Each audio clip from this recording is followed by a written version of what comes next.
E aí pessoal, tudo bem? Mais um Radar Eleitoral no ar na TV Coiote, programa sobre as eleições que entra no ar toda sexta-feira às 10 da manhã. Esse quinto programa eu tinha informado pelo Stories do canal, também tinha informado pela aba Comunidade, que ele entraria no ar só segunda-feira, como tá entrando às 10 da manhã, porque eu achava melhor aguardar o sábado, o domingo e a segunda para ver se a gente conseguia mais informações com relação aos pré-candidatos à presidência da República e também com relação às alianças. Não aconteceu quase nada, não adiantou muito, é muito em cima da hora. A gente vai começar agosto sem uma definição precisa de quais vão ser as coligações, os tempos de TV e tudo mais. O registro das candidaturas vai ser no dia 15, logo a gente tem aí um prazo de 15, 20 dias que vai ser extremamente agitado. Tudo o que falta ser acertado pelos partidos políticos vai ter que ser definido nesse meio tempo. De qualquer forma, com relação ao programa da sexta-feira anterior, a quarta edição do Radar Eleitoral, a gente já tem aí grandes novidades. Por exemplo, a união do Centrão com o Geraldo Alckmin. Essa união, ela já era um caminho que estava sendo seguido no momento em que eu gravei a outra edição do programa, mas ela se reforçou mais durante os últimos dias e foi confirmado agora, mais pro fim da semana. Então, os partidos que acoplam o Centrão aí, DEM, PP, PR, PRB, Solidariedade, estão aliando aí com o Geraldo Alckmin. Nesse programa eu separei 3 temas. Eu vou falar sobre essa união do Centrão com o Alckmin, também sobre o TSE julgando se barra ou não a candidatura do ex-presidente Lula pela lei da ficha limpa, e também sobre a apreensão aí de material de campanha que o TRE do Rio de Janeiro realizou da campanha do ex-presidente Lula. Com o passar do tempo, o radar eleitoral vai ter cada vez pautas mais enxutas. Por quê? As pautas ganham uma proporção maior, ficam mais extensas, e eu não tenho tempo mais para falar sobre 8, 9, 10, 11 temas diferentes num único programa que tem cerca de 20 minutos. Mas o canal já a partir da semana que vem começa aí o lançamento de novos programas relacionados às eleições. Então volta o Central das Eleições, que dura aí 1, 2 ou 3 horas ao vivo, discutindo e debatendo o cenário eleitoral para todas as esferas, eleições estaduais, inclui aí Senado, deputados estaduais, eleições federais, presidência da República e deputados federais. Tudo isso vai ser tratado também no Central das Eleições. O radar eleitoral vai ficar focado principalmente, então, em falar sobre as eleições exclusivamente para a presidência. Vai ter também o Giro dos Estados, focando apenas nos estados. Bom, gente, vamos lá. Material apreendido no Festival Lula Livre. O PT realizou no Arcos da Lapa, lá no Rio de Janeiro, um festival pela soltura do ex-presidente Lula, chamado Festival Lula Livre. Esse festival aí teve a presença de vários cantores de MPB bem famosos. Toda a cúpula do PT estava presente e a militância petista, não só do estado do Rio, mas de outros estados, também se locomoveu lá para esse festival, que angariou um público aí razoável. Esse festival teve uma polêmica bem grande envolvendo o Tribunal Regional Eleitoral do Rio de Janeiro. Materiais de campanha foram apreendidos, segundo o TRE. Panfletos, adesivos e outras coisas, botões e tudo mais, foram apreendidos pelo TRE, que considerou que eles serviam como uma forma de pré-campanha. A campanha pode começar aí apenas em meados do dia 20 e 25 de agosto. O PT alegou que esse material não era um material defendendo a candidatura do Lula no sentido de defendendo que ele se eleja presidente, sim defendendo que ele possa ser candidato. De qualquer forma, a palavra do TRE foi a que acabou levando a vitória nesse sentido. Não houve nenhum julgamento, não houve nenhum processo aberto, pelo menos não foi nada publicado pelo TRE, houve apenas a apreensão. Isso elucida muito a polêmica que a gente está vivendo esse ano com relação ao que é campanha antecipada. A gente teve a reforma eleitoral que passou na Câmara dos Deputados e no Senado Federal em meados de setembro do ano passado. Aquela reforma eleitoral mudou uma série de regras relacionadas às eleições. Registro de candidatura antes era em junho, agora em agosto. Tempo de televisão, os programas de TV eleitorais começavam antes. Agora começam só no começo de setembro. Esses mesmos programas tinham uma duração aí que chegava a 40 minutos, 50 minutos. Agora não, eles vão ter um tempo muito menor. Financiamento público de campanha. Aí já entra aquela questão do julgamento do Superior Tribunal Federal. A gente não tem mais financiamento por parte de grandes empresas privadas. A dinâmica da campanha eleitoral é completamente inédita. A gente teve algo semelhante nas eleições municipais de 2016, em que essa questão de redução da campanha já podia ser vista, mas a grande virada foi agora tá sendo agora nessa campanha, nessas eleições gerais. E foi liberado, por exemplo, a campanha na internet. Candidatos podem fazer campanha na internet a partir do momento de início de campanha. Mas os pré-candidatos já estão patrocinando e pagando para aumentar o alcance de postagens no Facebook, por exemplo. O TSE não faz nada, porque a nova lei eleitoral inclui uma série de brechas, ela é muito abrangente. Então a gente tem aí vários candidatos patrocinando postagens das suas páginas, e o TSE não criou um parâmetro exato para classificar isso como pré-campanha ou não como pré-campanha. As regras ficaram muito confusas, inclusive com relação a essa questão dos panfletos. Não só o Lula inclusive está incluso nisso, mas outros candidatos, não só à presidência como também aos governos dos estados principalmente, já divulgaram na internet jingles eleitorais.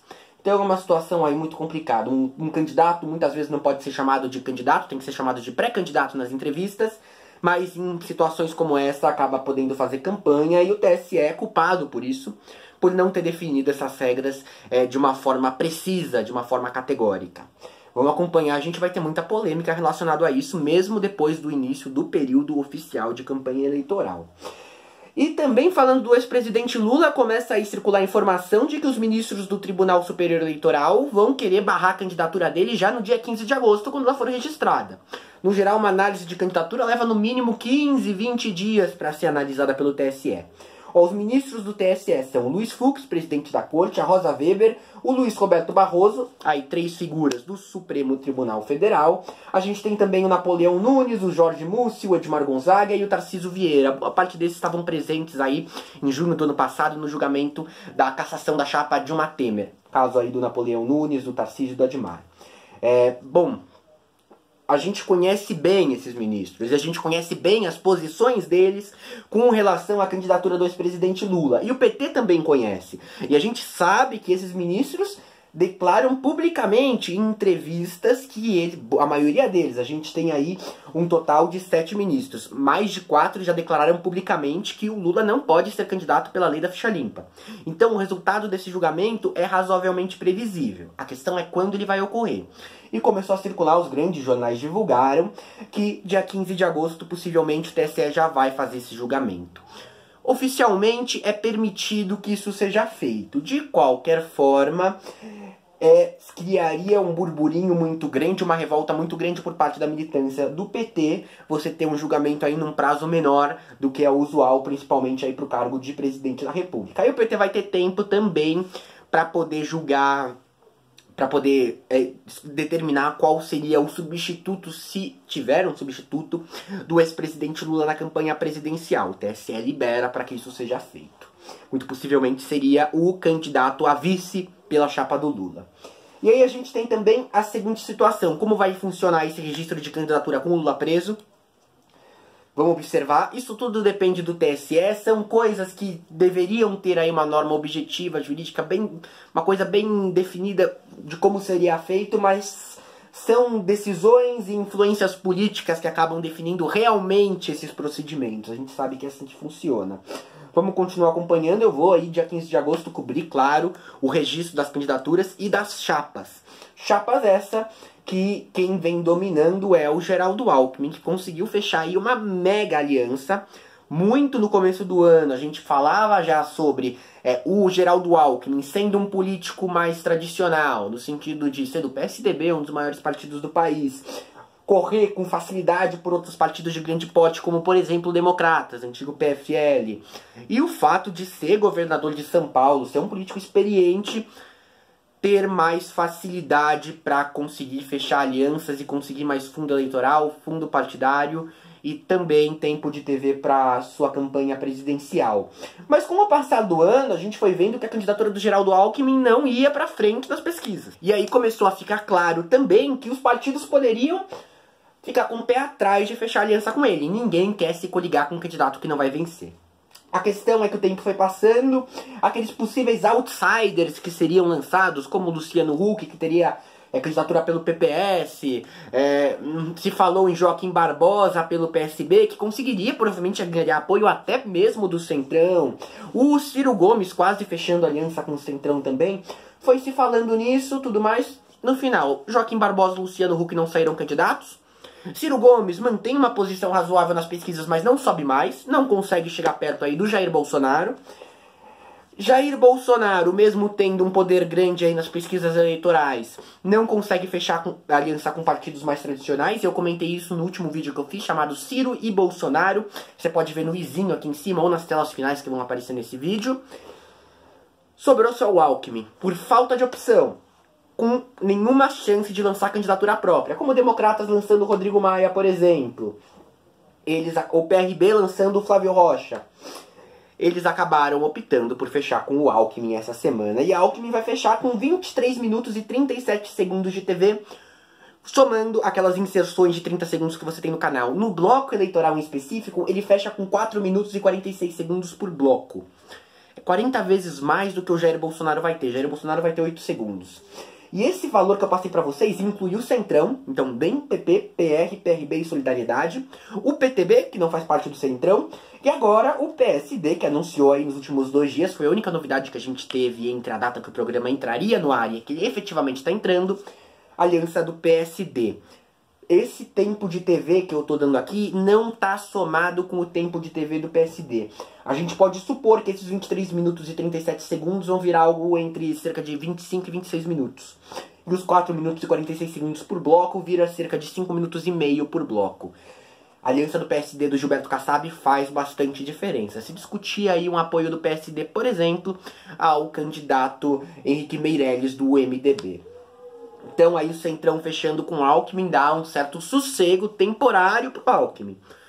Vamos observar aí qual é o potencial de crescimento que ele vai conseguir com esse tempo de TV e também com a soma de todo o fundo eleitoral e partidário que vai ser dividido para a campanha dele por parte. Lembrar também que outros partidos de grande porte, como o PSB, por exemplo, ainda não definiram direito qual vai ser aí o procedimento a ser seguido durante as eleições presidenciais. O PSB não deve lançar candidato, talvez apoie o ex-presidente Lula, mas talvez apoie também o Ciro Gomes, somaria aí 40 segundos por bloco de campanha para o Ciro Gomes. Muita indefinição, e até essa sexta-feira o programa vai entrar no ar na sexta, porque durante o andar dessa semana a gente tem novas convenções partidárias, e também deve ter definição mais firme por parte de vice por candidatos como, por exemplo, Jair Bolsonaro, que está aí em dúvida ainda sobre um possível lançamento da Janaína Pascoal, e do próprio Geraldo Alckmin, que deve ter um vice do Centrão, vice esse que ainda não foi definido. Um abraço, gente, até a próxima, volto sexta com o Radar Eleitoral, e volto também durante a semana com outros vídeos sobre os mais diversos temas, inclusive sobre o nosso processo eleitoral. Um abraço e até o próximo vídeo.